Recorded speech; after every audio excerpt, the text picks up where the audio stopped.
আল্লাহ হয়তো তার কাছে এক কথা দিলে লাগছে যে হায় আসলে আমার জীবন এমন ঘৃণ্য জীবন।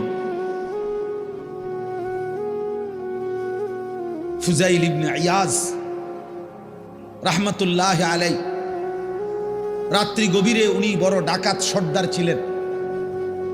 তো গভীর রাতে উনি ডাকাতি করতে গেছেন। রাশিয়া সামারকান্দের বড় ডাকাত, পৃথিবীর একজন বড় বিখ্যাত ডাকাত সর্দার ছিল তিনি।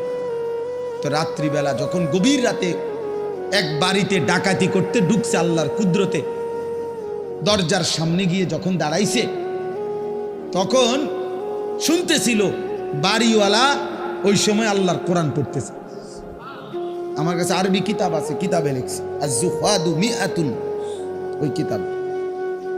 তো এটা বাংলা অনুবাদ হয়েছে দুনিয়া বিমুখ শতমনীষী, অসাধারণ কিতাব।